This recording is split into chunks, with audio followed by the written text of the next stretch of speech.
지난 시간에는 우리가 타인의 약점과 또 감정을 조종해서 자신의 유익을 채우려는 이용하기의 죄에 대해서 살펴보았습니다. 왜 사람들은 타인을 이용해 먹으려고 안달이 있는 것일까?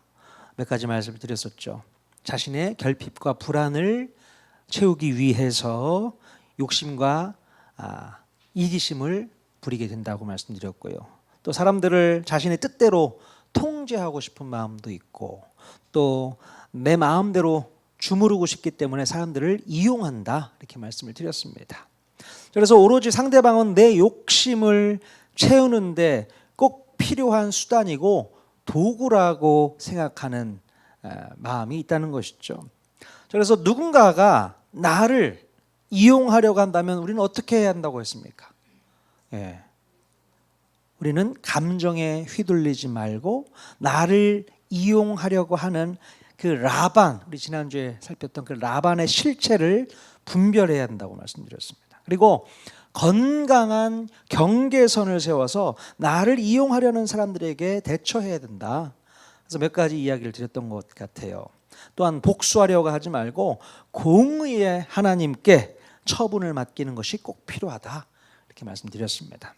그리고 무엇보다도 영적인 분별력을 가지고 예수님의 십자가의 길을 가야 한다고 마지막에도 말씀드렸어요. 자, 그럼 여기서 예수님께서 원하시는 십자가의 길이란 무엇이라고 했습니까? 우리가 가야 될 예수님의 십자가의 길, 바로 상대방이 나를 이용하려는 그 영악한 속내를 다 알고 있으면서도 오직 사랑 때문에 내가 자원해서 당해주는 상태가 바로 십자가의 길이라고 말씀드렸잖아요. 물론 알면서 이용당하기는 하지만 십자가의 길로 나아가게 된다면 내 마음에 억울함이나 분노가 남지 아니하고 오히려 영혼을 향한 눈물과 긍휼함이 고이게 된다고 했어요. 이런 고차원적인 섬김과 사랑의 방법을 오히려 우리가 이용해서 사람을 살려내고 또 사람을 구원해내는 예수님을 닮은 자녀들이 되어야 한다는 것입니다. 자, 그런데요, 누군가를 우리가 철저히 도구로 이용하고 난 후에 결국 찾아오게 되는 인간의 감정에는 어떤 것이 있을까요? 어떤 감정이 드냐면 바로 실증을 느끼게 된다는 겁니다. 이용하고 나서 실증이 찾아오게 된다는 겁니다. 충분히 이용하고 나서 이제 이용 가치가 떨어졌다고 생각이 들면 실증을 느끼게 됩니다. 자, 실증이 나면 다른 것에 눈을 돌려서 이용 가치가 있는 또 다른 대상을 사냥하게 되는 것이죠. 이렇게 실증이라는 감정은 인간이 가진 가장 간교하고도 차가운 본성 중에 하나라는 사실을 깨달아야 됩니다. 그래서 오늘은 이 나쁜 버릇에 대해서 살펴보고 이 문제를 한번 해결해 보도록 하겠습니다. 오늘 읽은 본문에 보면 다윗의 맏아들 암논에 대한 에피소드가 등장합니다. 본문에 보면 암논은 이복 누이 다말을 향한 육체적 욕망에 사로잡혀 있었어요. 암논은 다말을 얻기 위해서 친구의 그 간교한 계략을 이용했고 결국에는 강제적으로 자신의 욕망을 채우는 데 성공하게 됩니다. 하지만 성경은 그 직후에 참담한 인간의 본성을 그대로 고발하고 있는 것을 볼 수 있게 됩니다. 사무엘하 13장 15절 다시 한번 읽어보겠습니다. 시작. 그리하고 암논이 그를 심히 미워하니 이제 미워하는 미움이 전에 사랑하던 사랑보다 더한지라. 네, 뜨겁게 타오르던 욕망이 단 한순간에 차디찬 미움과 실증으로 변해버린 것이 보여지죠. 이것이 바로 하나님을 떠난 인간이 만들어내는 실증의 실체라고 볼 수 있습니다. 암논은요, 울화병이 날 정도로 다말을 사랑했었는데 도대체 무슨 이유 때문에 다말에 대해서 이렇게 실증을 쉽게 낼 수 있게 되었던 것일까요? 왜 그렇습니까? 암논은 이 다말이라는 인격 자체를 사랑했던 것이 아니라 다말을 향한 자신의 성적 욕망을 사랑했던 거예요. 이게 문제인 겁니다. 암논은 자신의 감정이 진짜 사랑이었다고 생각했을지는 모르지만 실제로는 사랑이 아니라 더러운 욕망이었다는 것이 이렇게 증명된 것을 볼 수 있습니다. 예. 만약에 상대방을 인격적으로 대했다면 시간이 흐를수록 그 관계가 더욱더 깊어지게 될 텐데 오로지 내 유익을 위한 도구나 일회용품 정도로 대하게 되면 목적을 달성한 순간에 견딜 수 없는 실증이 찾아오게 되어 있어요. 자, 원래 욕망은 만족을 얻고 나면 그 즉시 사그라드는 속성이 있습니다. 어느 순간 사라져 버려요. 자신의 욕망이 달성되어 배가 부르게 되자 더 이상 이용 가치가 없어진 대상을 향해서 극심한 실증과 혐오를 느끼게 되는 것입니다. 지금 이것이 암논의 모습에서 찾아볼 수 있는 그런 모습이죠. 또한 암논이 다말에 대해서 실증을 내었던 또 다른 이유는요, 암논은 삶의 중심이 언제나 자기 자신에게 있었기 때문이었을 것입니다. 예. 실증이라는 태도는 철저하게 내 기준, 내 만족, 내 기분이 중심이 될 때에 발생하게 되는 타락한 영혼의 패턴입니다. 예. 이렇게 자기 중심적인 사람은요, 다른 사람은 안중에도 없고 오로지 자기 만족에만 온 신경을 집중하게 됩니다. 자, 그래서 아무리 좋은 조건과 환경이 주어져도 모든 중심이 자기 자신에게만 있으면 이내 지루해지고 또 이보다 더 강하고 새로운 자극을 찾아서 시선을 돌리게 되는 것입니다. 결국 나 자신만을 위하는 철저한 이기심이 결코 채워지지 않는 갈증과 실증을 무한 반복하게 되는 것이죠. 자, 그러면 여러분, 자기중심적인 생각과 행동은 절대로 주님이 기뻐하시질 않습니다. 예. 가만 보면 자기중심성이 강한 어린아이들이 실증을 잘 내는 것을 볼 수 있어요. 애들이 그렇잖아요. 물건 가지고 놀다가 바로바로 실증을 냅니다. 다른 것에 눈을 돌려서 다른 장난감을 또 가지고 놀고. 애들은 그래요. 왜 그렇습니까? 자기중심적이거든요. 자기밖에 몰라요. 아이들은 그래요. 근데 다 큰 어른이 여전히 그 모습을 하고 있는 건 왜 그러는 거예요? 여전히 자기중심적인 생각에 사로잡혀 있는 것이죠. 그래서 쉽게 실증을 내는 모습을 볼 수 있게 됩니다. 그러니까 어린아이 수준에서 탈피하지 못하고 있는 거예요. 우리는 빨리 탈피하셔야 됩니다. 빨리 성숙해지셔야 됩니다. 어린아이 수준에서 머물러서는 안 되는 거예요. 쉽게 실증 내시는 분들 오늘 정말 집중해서 말씀 잘 들으셔야 됩니다. 자, 그렇다면 여러분, 실증을 내는 행위가 뭐가 잘못된 건가요? 이게 죄입니까? 쉽게 실증내는 게 죄예요? 죄가 아니에요. 우리가 일상에서 어떤 물건을 오래 쓰다가 보면 질리기도 하고 또 하던 취미나 공부에 흥미를 잃어서 실증을 느끼는 것은 너무나도 자연스러운 심리적 현상이라고 볼 수 있습니다. 물론 물건의 수명이 다하거나 또한 취미에 대한 흥미가 떨어지거나 또 적성에 맞지 않은 일을 조정하는 감정적인 변화는 죄라고는 할 수 없겠죠. 그걸 어떻게 죄라고 할 수 있겠습니까? 하지만 실증이 죄가 되는 영적인 이유는 그 감정 이면에 숨겨진 태도에 있다는 거예요. 그 뒷면에 있는 또 다른 문제가 있다는 것입니다. 사람들 중에는 쓰던 물건에 쉽게 실증내고 새 것을 찾는 사람들이 종종 있습니다. 너무 쉽게 실증을 내버리는 사람이 있어요. 주변에 보시면 그런 분들 많지 않습니까? 핸드폰이 고장도 나질 않았는데 새로운 기종이 나오면 계속 바꾸는 분들이 있어요. 그런 분들 보셨죠? 고장도 안 났어. 근데 쓴 지 얼마 안 됐는데 또 핸드폰을 바꾸고 또 자동차도 그래요. 아니 아직 충분히 쓸만한데 바꿔. 주기적으로 바꿔. 그런 분들 못 보셨습니까? 간혹 있어요. 예. 왜 그러는 겁니까? 물론 교제하는 사람도 자주 바꾸게 되죠. 주기적으로 바꿉니다. 옆에 있는 여자친구가 계속 바뀌어요.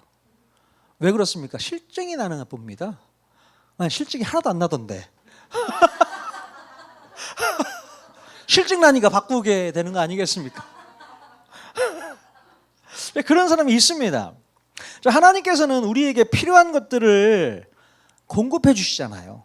꼭 필요한 것을 공급해 주시고 그 안에서 만족해 하기를 원하십니다. 만족해 하기를 원하세요. 그러나 물건에 쉽게 실증을 낸다는 것은 하나님께서 이미 주신 은혜를 하찮은 것으로 여기기 시작했다는 신호일 수 있습니다. 하나님이 주신 것인데 그것을 하찮게 여기기 시작했다. 그러니 실증이 나기 시작했다. 이렇게 볼 수 있는 것이죠. 자, 이스라엘 백성들이 광야에서 하늘에서 내려주신 신비한 음식은 만나를 먹으면서 무엇이라고 했는지 기억하십니까? 뭐라고 했냐면 우리 마음이 이 하찮은 음식을 싫어하노라. 이렇게 실증을 내면서 이야기를 했던 것을 성경에서 읽어본 적이 있습니다. 자, 하나님이 베풀어 주신 그 생명의 은혜의 실증을 내고 더 새로운 자극, 더 좋은 조건만을 구하는 것은 하나님 한 분만으로 만족하지 못하는 영적 탐욕이자 죄의 본성이라고 볼 수 있는 것이죠. 생각지도 못했는데 이게 죄라는 겁니다. 탐욕의 죄가 포함되어 있다는 것이죠. 하나님이 주신 것에 만족하지 못하고 다른 것에 눈을 돌린다는 겁니다. 이게 문제라는 것이죠.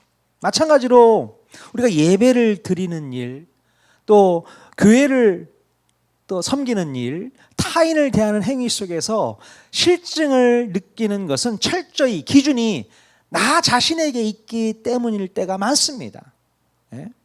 내 기분과 내 만족이 기준이 되면 예배를 드려도 내 마음에 감동이 없다고 쉽게 멈춰버리게 되고요.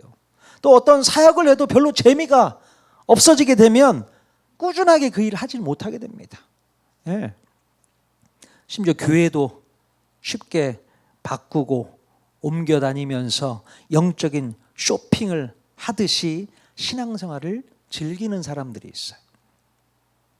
자, 이렇게 나타나는 실증은요, 그 중심에 하나님이 아닌 내 기분, 내 유익만 놓여 있다라는 증거라고 볼 수 있는 것입니다. 야, 이게 참 무서운 것이죠. 자기 중심적인 삶이 이런 모습을 드러내는 증거로 나타난다는 것입니다. 자, 그러므로 우리가 하나님 안에서 만족하지 못하고 감사하지 못하고 실증을 내는 것은 단순한 감정의 변화가 아니라 영적인 죄라는 사실을 분명히 깨달아야 되는 것입니다. 이게 죄라는 거예요. 특히 암논과 같은 행위는 하나님의 형상을 파괴하는 행위이기 때문에 더 큰 죄라고 볼 수 있는 것입니다. 하나님은 이웃을 내 몸과 같이 사랑하라 라고 말씀하셨잖아요. 자, 그러나 사람에 대한 실증은 상대방을 하나의 인격체가 아닌 쓰다 버리는 일회용품으로 취급하는 극단적인 이기심 때문에 나오는 것이기 때문에 이건 죄가 아닐 수가 없습니다. 정말로 하나님께서 싫어하시는 죄의 모습이다 이렇게 볼 수 있습니다. 자, 그렇다면 실증이 가져다 주는 이 비극적인 문제는 뭐가 있을까요? 실증이 우리에게 비극을 가져다 준대요. 어떤 비극이 있는가? 가장 큰 비극은 바로 타인의 인생과 영혼에 깊은 상처를 안겨주게 된다는 것입니다. 이게 큰 문제인 것이죠. 내가 내 뜻대로 상대를 이용하다가 배가 불러 실증을 내고 무책임하게 버릴 때에 그 실증은 상대방에게 아주 평생 씻을 수 없는 상처로 남겨주게 된다는 것입니다. 얼마나 큰 상처입니까? 암논은 자기 욕망이 채워지자마자 누이 다말에게 극심한 실증을 느꼈잖아요. 이 이기적인 실증 때문에 다말은 평생 처량하게 외롭게 지내면서 영원히 송두리째 짓밟히는 비극을 맞이하게 된 것을 볼 수 있게 되죠. 자, 실증이 가져오는 또 다른 비극은요, 공동체를 붕괴시키고 관계를 파괴하는 문제를 일으키게 된다는 것입니다. 자, 한 사람의 이기심에서 비롯된 실증은 바로 죄의 연쇄 반응을 일으켜서 결국 자신이 속한 그 가정과 그 공동체를 피비린내 나는 비극으로 몰아넣게 된다는 겁니다. 자, 암논이 다말을 벌인 사건으로 인해서 거기서 끝나지 않고 어떤 일이 뒤에 벌어지게 돼요? 바로 다말의 친오빠 압살롬에게 그 마음 가운데 깊은 분노와 도끼를 심어주게 되고요. 결국 2년 뒤에 압살롬이 암논을 살해하게 되는 안타까운 일이 벌어지게 되죠. 복수의 칼날을 갈았다가 결국 암논을 죽여버리게 됩니다. 이렇게 암논 한 사람이 부린 그 욕망과 실증의 결과가 바로 다윗 왕가 전체를 혼란에 빠뜨리게 됩니다. 그때부터 다윗 가문이 무척 많이 흔들렸던 것 같습니다. 압살롬이 그때 탄력을 받아서 아버지 정권을 찬탈하고 쿠데타를 일으키는 일까지 진행되는 거 아니겠습니까? 너무나도 안타까운 일이 벌어지게 되죠. 자, 이런 암논의 사건의 본질을 우리가 분명히 알아야 되는데요, 이 암논이 저질렀던 이 사건의 본질은 바로 실증이 난 순간에 본인이 마땅히 져야 할 인격적, 영적인 책임을 완전히 팽개쳤다는 데 있다는 것입니다. 내팽개쳤다는 거죠. 만약에 가정이나 우리 직장이나 또는 교회 공동체에서 누군가가 자기의 역할이나 관계에 실증을 내고 책임을 방치하면 그 공백과 상처는 고스란히 다른 구성원들이 떠안게 되는 것을 볼 수 있게 됩니다. 네? 자, 구성원들 사이에 원명과 불신이 쌓이게 되고요, 결국 겉으로는 멀쩡해 보이던 공동체가 서서히 금이 가게 되고 무너지게 되는 원인이 된다는 것입니다.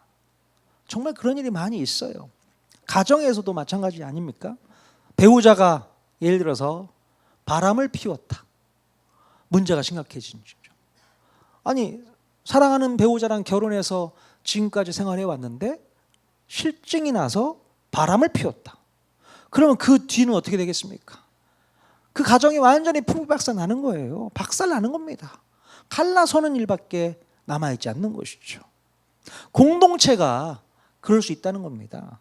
실증이 나서 내가 해야 될 일을 하지 않고 남에게 떠넘기게 되고 하게 되면 그 공동체가 흔들릴 수밖에 없고 무너질 수밖에 없는 것이죠. 자, 이래서 실증이 가져오는 극심한 비극이 공동체에게까지 영향을 미친다, 이렇게 보시면 되겠습니다. 자, 그렇다면 이 실증의 문제를 극복하기 위해서 우리는 어떤 처방을 내려야 될까? 어떻게 해야 될까요? 우리의 가정에서 또는 일터에서 또 그리고 심지어 주님을 섬기는 교회 안에서 언제든지 찾아올 수 있는 이 실증이라는 영적 질병을 우리는 어떻게 해결해야 되겠습니까? 자, 몇 가지 해결 방법을 좀 생각해 봤는데요. 첫 번째로 타인과의 이 관계의 기준을 내 유익을 위함이 아닌 책임과 존중으로 바꿔내야 한다는 것입니다. 이게 정말 중요한 것 같아요. 인간관계 속에서 일을 할 때에 실증이 나는 가장 큰 이유가 뭐냐면 그 대상을 나의 만족이나 목적을 위한 도구로 보기 때문에 그렇습니다. 인격체로 보지 않고 도구로 보는 거예요. 네? 내 필요가 채워지면 그 도구는 가치를 잃고 실증나게 마련인 것입니다. 그래서 사람을 사람으로 보지 않는 것이죠. 도구로 보는 겁니다. 나의 유익을 채우기 위한 도구. 또 그 도구가 가치를 잃어버리면 실증으로 이어지게 되는 것입니다. 자, 그러므로 누군가와 관계를 맺고 일을 시작할 때의 그 초심과 책임감을 늘 우리는 되새겨야 된다는 것이죠. 초심을 잃지 말아야 된다. 상대방을 내 유익을 채우기 위한 존재가 아니라 그 자체로 존중받아야 할 인격체로 대할 때에 바로 실증을 넘어서서 깊은 유대감이 그때부터 형성되게 되는 것입니다. 자, 베드로전서 4장 8절 말씀 같이 한번 읽어보겠습니다. 시작. 무엇보다도 뜨겁게 서로 사랑할지니 사랑은 허다한 죄를 덮느니라. 네. 내 감정과 만족을 기준으로 삼는 사랑은요, 금방 실증을 부르게 되지만 상대를 인격으로 존중하고 책임지는 사랑은 허물과 지루함까지도 덮어줄 수 있게 되는 것입니다. 사랑이 그래서 중요한 거예요. 감정에 식어갈 때 내 만족을 구하기보다 먼저 베풀고 주는 사랑을 우리가 선택해 볼 필요가 있습니다. 줄 수 있어야 되는 거죠. 어떻게 하면 내가 더 만족할까? 그게 아니라 내가 이 관계나 일에서 어떤 긍정적인 기여를 할 수 있을까? 그걸 생각해야 되는 것이죠. 받을 생각만 하지 말고 어떻게 줄까를 한번 생각해 보실 수 있기를 바랍니다. 그러면 이 실증이 자연스럽게 사라지게 될 것 같습니다. 받을 생각만 하면 충분히 실증을 느끼게 돼요. 더 이상 받지 못한다? 실증이 나게 되죠. 그러나 내가 줘야 된다라고 생각한다면, 베풀어야 된다고 생각하면 실증 날 일이 없어집니다. 그 포인트를 잡고 생각해 보셔야 되는 것이죠. 두 번째로, 매일의 일상에서 내 마음의 상태를 새롭게 리셋할 필요가 있는 것이죠. 자, 주변 환경이나 대상을 내 입맛대로 매번 바꾸려고 하지 마시고 그것을 바라보는 내 마음의 상태를 매일 새롭게 바꾸어 나가시면 어떨까 싶습니다. 내 마음을 바꾸시라는 얘기예요. 환경을 바꿀 필요가 없이 내 마음을 새롭게 바꾸어 보시라. 자, 고린도후서 4장 16절 같이 한번 읽어보겠습니다. 시작. 우리가 낙심하지 아니하노니 우리의 겉사람은 낡아지나 우리의 속사람은 날로 새로워지도다. 아멘. 우리의 겉사람은 늘 낡아질 수밖에 없어요. 환경도 새로워질 수 없습니다. 자, 그러나 우리의 속사람은 날로 새로워질 수 있는 줄로 믿습니다. 내 안에 성령님이 계시기 때문에 그 성령님이 새롭게 우리를 재창조해 주실 줄로 믿습니다. 자, 그것을 의지해야 되는 거죠. 성령님을 의지하지 않으면 늘 우리는 실증을 느낄 수밖에 없어요. 환경의 실증을 느끼게 되고 사람에게 실증을 느끼게 되고 그러면 떨어져 나가는 거죠. 자, 외부의 자극만 쫓다가 보면 결국 더 강한 자극만을 원하게 되고 그런 악순환에 빠질 수밖에 없다는 것을 알아야 돼요. 일상이 반복되는 환경과 조건은요, 시간이 흐르면 당연히 익숙해지고 낡아지기 마련입니다. 그렇지 않겠습니까? 그냥 낡아질 수밖에 없어요. 그러나 환경을 탓하기보다 매일 우리 영혼에 부어주시는 은혜를 구해야 되는 것입니다. 하나님께서 우리에게 주시는 그 은혜를 매일 구하셔야 돼요. 그래서 익숙함이 지루함으로 변하지 않도록 매일 당연하게 누리고 있는 것들의 소중함을 발견하는 훈련과 노력이 필요하다고 말씀드릴 수 있습니다. 매일 당연하게 누리고 있는 그것이 얼마나 우리에게 소중한가, 이것을 느낄 수 있어야 되는 것이죠. 그래서 감사일기 쓰는 거 한번 해보셨습니까? 오늘은 뭐가 어떻고 저떻고 해서 참 감사하다. 매일같이 하나님 앞에 감사의 제목을 찾는다면 실증날 겨를이 없습니다. 오늘도 새롭고 내일도 새롭고 그 다음에는 뭐가 있을까? 아니, 환경은 바뀌지 않는데요, 하나님께서 우리에게 부으신 그 은혜가 새롭게 느껴진다는 것입니다. 그것을 여러분 경험하실 수 있기를 바랍니다. 이렇게 은혜 안에서 속사람이 매일 새로워질 때 우리는 늘 똑같은 하루를 보냈어도 감사의 마음을 발견할 수 있게 되는 것을 볼 수 있습니다. 참 감사하다. 어제랑 오늘이랑 다른 게 별로 없어. 오늘과 내일이 별로 다를 게 없어. 그런데 왜 감사한지 모르겠지만 감사하다. 그런 마음이 생겨나야 되는 것이죠. 세상 사람들은 그게 감사하지 않습니다. 어제와 오늘이 같고 오늘과 내일이 같으면 지루하다 느끼는 거죠. 그래서 뭔가 더 센 거 없나? 더 강력한 거 없나? 더 즐거운 거 없나? 그거를 찾는 거예요. 거기에 빠져 삽니다. 하나님의 자녀들은 거기에 빠져 살지 않고요, 매일매일 하나님이 부어신 은혜에 감사하는 마음으로 살게 되는 것입니다.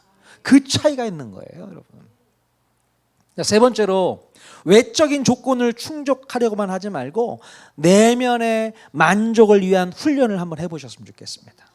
만족을 느낄 수 있어야 된다는 거죠. 실증은요, 그것만 가지면 만족하겠지라는 착각에서 비롯되는 것입니다. 야, 그것만 있으면 만족할 수 있을 것 같아. 요 생각, 요 착각 때문에 생기는 게 바로 실증입니다. 이런 잘못된 착각이 실증을 유발하게 되고요, 결국에는 헛된 만족을 꿈꾸면서 늘 불만족한 상태로 반복되는 실증을 느끼며 살아가게 되는 것입니다. 이게 계속 반복 순환되고 있는 거예요. 이렇게 세상에 그 어떤 물질을 소유하거나 남부러울 만한 대단한 일을 우리가 성취했어도 인간의 욕망을 영원히 채워줄 수는 없다는 거예요. 그때뿐입니다. 잠깐 행복했고, 잠깐 즐거웠고, 잠깐 좋았어요. 근데 시간이 지나면 또 느슨해집니다. 별 볼 일 없구나, 이런 생각이 들어요. 인간이 이렇게 간사합니다. 네. 그리고 이스라엘 백성들이 광야에서 만나라고 하는 그 은혜를 맛보고도 금방 실증을 냈던 것처럼 이 세상의 조건이 가져다주는 만족은 유통기한이 매우 짧습니다. 그 기간이 너무 짧아요. 처음 이스라엘 백성들이 광야에서 하늘에서 내리는 그 만나를 경험했을 때 느낌이 어땠을까요? 야, 신기하다. 우리가 땀 흘려서 일하지 않아도 먹을 수가 있네. 하늘에서 매일같이 만나가 떨어지네. 그거 주워다 먹으면 되는 거네. 너무 행복했을 것 같아요. 근데 40년 동안 그것이 반복이 됐다 생각해 보십시오. 더 좋은 거 없나? 더 맛있는 거 없나? 오늘은 단백질 섭취하고 싶은데, 이런 생각이 뭐 들었을 거예요. 그건 뭐 당연할 수 있죠. 근데 그 생각은 하나님의 은혜를 잊어버렸을 때 나는 생각일 것 같아요. 이스라엘 백성들이 하나님의 은혜를 저버리니까 다른 게 막 생각나는 거예요. 야, 애굽에서 먹었던 그 고기 먹고 싶다. 그 음식 먹고 싶다. 이런 생각을 하게 되는 것이죠. 그러니까 만나가 감사가 아니고 이제 쳐다보기 싫은 거예요. 뭐 새로운 거 더 찾게 되는 것이고. 예. 내 안의 공허함을 새로운 자극이나 어떤 물질로 채우려 하면 끝없는 실증의 악순환에 빠질 수밖에 없다는 것입니다. 요즘에 그것을 더 부채질하는 게 있죠. 젊은 사람들이 많이 하는 SNS 중독에 걸린 사람들을 보면요, SNS를 계속 하다가 보면 어떤 일이 벌어지면 타인의 삶과 자신의 모습을 비교하면서 끊임없이 새로운 자극을 탐닉하게 되는 습관이 생겨버리게 됩니다. 그러니까 SNS를 하다 보면 계속 사진 같은 게 올라온단 말이에요. 아, 남들은 이렇게 하고 사네, 저렇게 하고도 사네, 저런 데도 가네, 저런 것도 먹네. 이걸 보지 않습니까? 계속. 그러면서 나도 하고 싶다, 보고 싶다, 먹고 싶다, 가고 싶다, 이런 마음이 계속 생기면서 자기의 삶의 만족이 사라지게 되고 실증이 느껴지는 거죠. 늘 해오던 게 실증나는 겁니다. 이게 큰 문제인 것이죠. 현재의 내 모습에 실증을 내게 되고 계속해서 뭔가 새로운 것들을 추구하려고 하는 것이죠.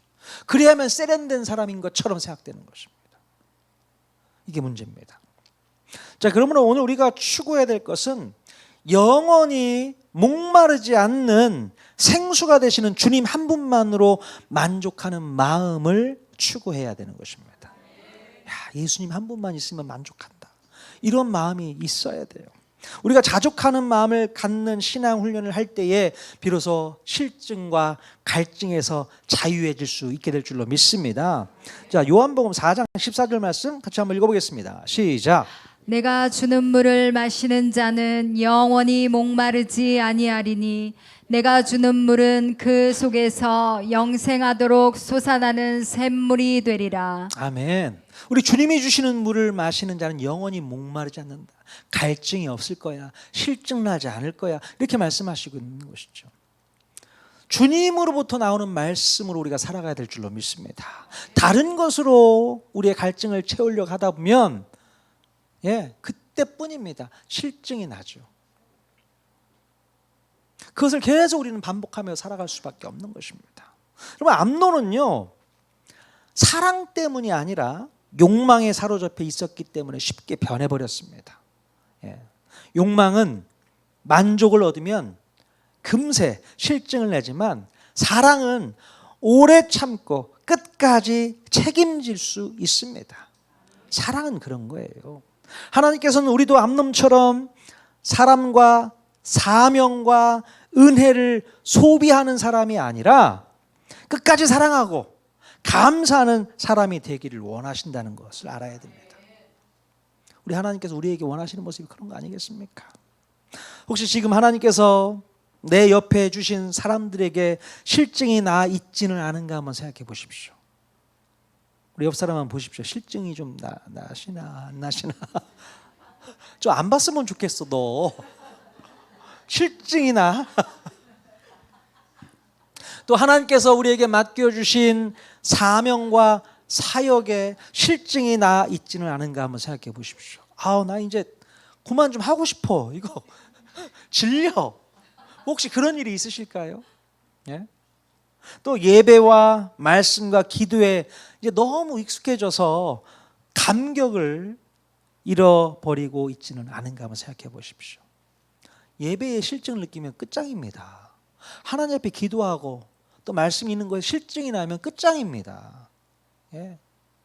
여러분 실증 나지 않게 하나님에 의해서 우리가 붙잡힌 바 되어서 예배가 늘 그리워지고 기도의 자리가 늘 그리워지고 말씀 있는 것이 늘 행복한 여러분들이 다 되셨으면 좋겠습니다.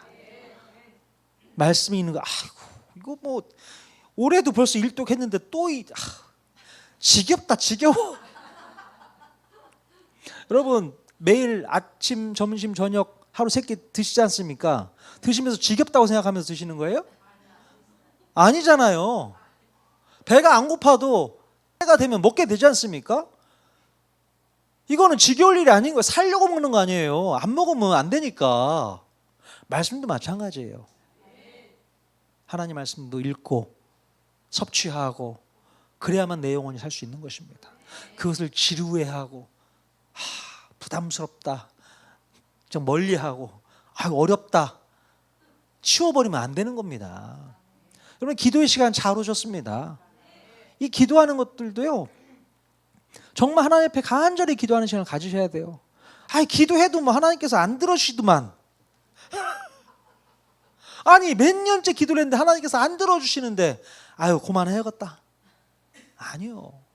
여러분 하나님 앞에 꾸준하게 실증 내지 말고 찾아오십시오. 나아가십시오. 기도하십시오. 결국에는 하나님께서 다 듣고 계시거든요. 때가 안 돼서 안 주셨을 뿐인 것이고 결국 하나님께서 필요한 때에 정확한 곳에 찔러 넣어주실 겁니다. 그거 기대하셔야 됩니다. 예배 자리를 늘 사모하셨으면 좋겠습니다. 예배 가운데 하나님께서 은혜가 떨어지는 거예요. 목사님이 설교를 잘하면 은혜가 떨어지는 게 아니라 여러분들이 은혜를 사모하는 마음으로 예배를 드리면 그냥 은혜가 떨어집니다. 그 은혜로 우리가 먹고 사는 거 아니겠습니까? 은혜 때문에 하루하루 힘내서 살아가는 거잖아요. 예배 드리는 시간이 실증나는 시간이 아니기를 바랍니다. 졸려 죽겠네. 오늘 왜 이렇게 피곤하고 졸린 거야? 실증나서 그런 거 아니겠습니까? 실증 내지 마시고 정말 잠 깨서 하나님의 은혜의 말씀을 듣고자 하는 마음으로 나아갈 수 있길 바랍니다. 네. 여러분 첫사랑을 여러분 모두가 회복하실 수 있길 바랍니다. 네. 받은 은혜를 한번 기억해 보실 수 있길 바라요. 내가 받은 은혜가 얼마나 컸는지를 늘 기억하실 수 있길 바랍니다. 감사가 회복되면 실증은 사라지게 될 줄로 믿습니다. 사랑이 회복되면 관계가 되살아나게 되어 있어요. 예. 이렇게 하나님께서 맡기신 자리에서 끝까지 충성하게 된다면 하나님께서 우리에게 더 큰 은혜와 복을 허락해 주실 줄로 믿습니다. 지금 있는 그 자리 지루해하지 마시고 실증 내지 마시고 이 자리가 정말 축복의 자리고 은혜의 자리인 것을 기억하시고 열심 낼 수 있기를 바랍니다. 열심 내는 우리 통하는교회 성도들 모두가 다 될 수 있기를 주님의 이름으로 간절히 축원드립니다. 아멘.